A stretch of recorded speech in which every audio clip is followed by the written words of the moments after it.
We are here to give you a tactical breakdown of what really went down in this first leg of the semi finale. Dortmund played PSG. Fulkrug scored the only goal of the game, and Dortmund are a goal up. Before we get into the tactical breakdown, please do not forget to like and subscribe to the channel. It really helps the show. So, without any further ado, let's just get into the breakdown. Again, PSG was set up in a 4-3-3. Dortmund were set up in a 4-2-3-1 situation.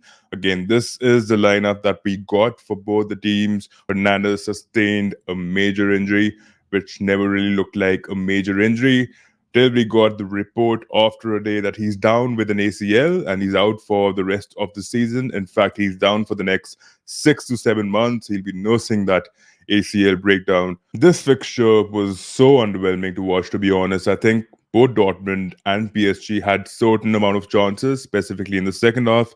I think Dortmund, again, a team which don't really have that level of ability to actually break down defensives. I think they still played to the best of their interests, holding on to a mid to low block and bouncing on a counter. And also they shared a lot of that possession with PSG, an equal number of chances as well, with a slightly higher XG than PSG by a point 4, point 3 margin.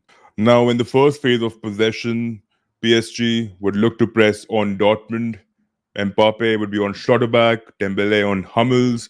Again, their idea was to overload Dortmund's right flank. Kobel would pass it down to Hummels, and Hummels had a lot of that space to find Ryerson on the right channel. And this was a theme throughout the game, to be honest.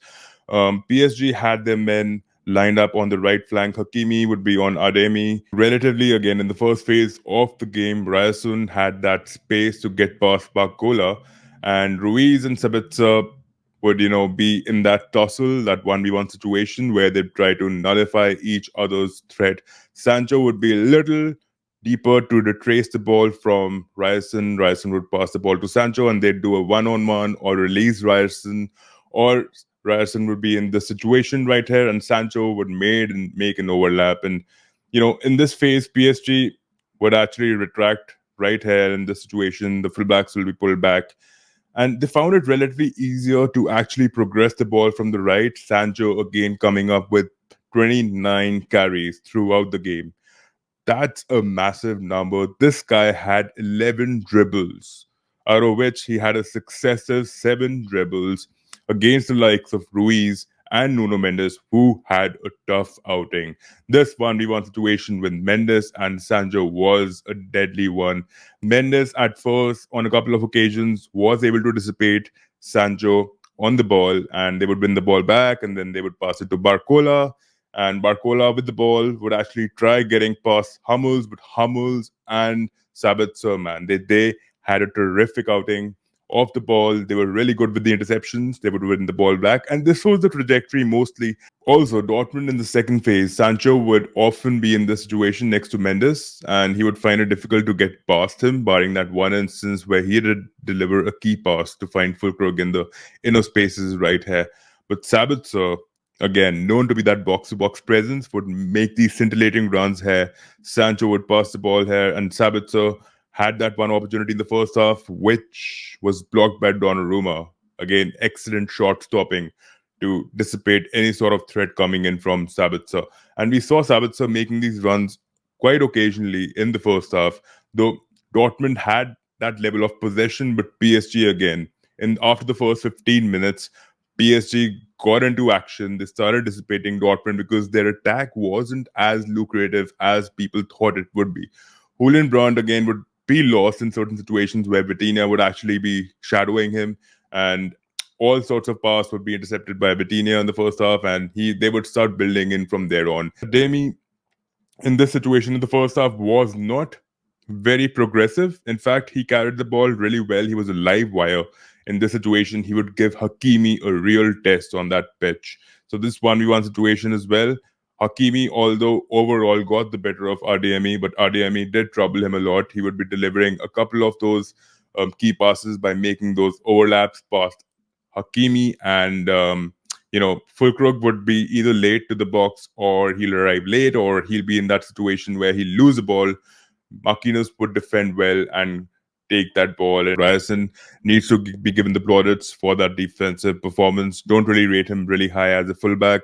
I think still the attributes that he has, he's not very pacey, not very fluidic, but still with those short passing abilities to find Sancho on numerous occasions really worked well for Dortmund, right? For Sabitzer, I still felt in major phases of the game, he was adding on to that pressure, he was adding on to those runs. But again, when you're expected to create some sort of a counter pressure when you lose the ball, Sabitzer was missing. That's how Vitinha would actually get the ball and he would drive ahead with the ball. The moment PSG would actually get the ball, they would be in this similar situation with Zaire Emery on Emre Can, Ruiz on Sabitzer, Vitinha right here. Julian Brandt would be helping the yellow squad in actually dissipating any sort of threat coming in from Vitinha. But Vitinha had a really good game. He would be finding Zion Emery on a couple of occasions. Ruiz wasn't having that level of impact that we usually expect from him. Maybe it's tired legs, or maybe it was Sabitzer's constant pressure on him to relieve him of any sort of possession-based distribution. So this is where Ruiz was actually struggling massively. Dembele on the ball. So Vitinha would look to find Dembele in the situation, and Dembele in this situation would be against the likes of Matson, right? So Ademi did a tremendous defensive job. He dissipated Dembele on the ball on so many occasions with a couple of interceptions. He would deny him of any chance. In fact, Matson was acting as a centre half. Schlotterbeck would be here in this situation. Hummels would be here. Ryerson would be at the back. And Dembele would find it really difficult to get past him. So he would look towards the likes of Mbappe, trying to find him in these spaces. But again, Schlotterbeck with a couple of interceptions would body Mbappe, or Hummels would be there to put in a foot to win the ball back. So this was the theme for PSG throughout the game. And even when they found those chances, to be honest, like Bacola in the second half was making that underlap and he found Mbappe in these spaces right here. Hummels was there to put in a foot as well, and he was denied on of any sort of opportunity. And in a similar situation, Mbappe literally had the ball and he hit the woodwork. And then you saw Hakimi was here trying to overload this flank. He had an opportunity. He hit the left woodwork and the ball went out of PSG's hand in that situation. And in the second half, honestly, I thought Ruiz in certain phases of that game was still looking really good. With Ruiz getting that opportunity of being in the box, Hakimi would deliver many of those crosses inside the box to find Ruiz, and Ruiz would not be able to convert those one or two chances that came his way.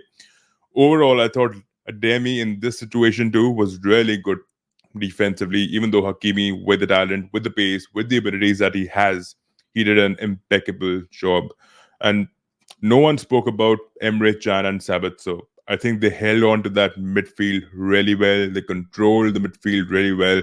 If it wasn't for the way Zaire Emery and Ruiz performed overall in the game, the per 90, I think they could have had the better of Emre Can and Sabitzer.